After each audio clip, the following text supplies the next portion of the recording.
नमस्कार. नमस्कार. आज आपण टेंभुर्णी परिसरामध्ये आलोय. तर या ठिकाणी एक प्रगतशील बागायतदार आणि BSc ॲग्री असणारे एक शेतकरी यांनी आपल्या केळीच्या पिकामध्ये काय बदल केलाय ते आपण त्यांच्याकडनं समजून घेऊ. साहेब नमस्कार, तुमचं नाव व पत्ता सांगा बरं. नमस्कार.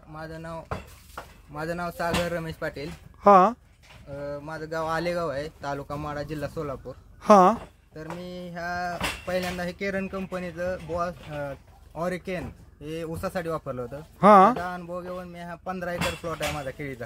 हां. त्यासाठी बॉस आणि बॉब हे पहिल्यापासून वापरत आले, सुरुवातीपासून. त्याचा तुम्हाला काय फायदा झाला बरं जमिनीमध्ये? जमीन खूप पोकळ झालेली आहे. हां, जमीन पोकळ झाली. आणि एकही तुटाळी झाली नव्हती, एकही रोप मर झाली नव्हती बॉसमुळे. अच्छा. आणि बॉब प्रत्येक स्लरी मध्ये मी बॉब वापरायचो. प्रत्येक महिन्याला स्लरी करायचो, त्यामध्ये बॉब सोडून द्यायचो. त्यामुळे एकही तुटाळी झाली नाही.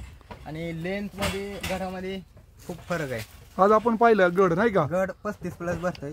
35+. आज मे महिना आहे, हा. एवढं टेम्परेचर आहे तरी बाग एकदम काळीभोर आहे. हा, एक सुद्धा झाड पडलं नाही. झाड पडलेलं नाही. आता आज हार्वेस्टिंग चाललंय बरोबर ना? हो. तर सरासरी आता ॲव्हरेज किती निघतंय बरं एकरामध्ये? ॲव्हरेज 35+ आहे. 35 टन प्लस आहे. आता तुमचे किती एकर केळी गेली? आतापर्यंत 8-10 एकर गेली. 10 एकर गेली. टोटल किती एकर केळी? 15 एकर टोटल आहे. मग टोटल 15 एकरला टेक्नॉलॉजी वापरताय? हो, टोटल 15. ओके. तुम्ही टेक्नॉलॉजी वापरून समाधानी आहेत का? खूप चांगलं. इतर शेतकऱ्यांना काय सांगू शकता? सगळ्यांनी वापरलं पाहिजे, कारण ह्याचा खूप फायदा आहे.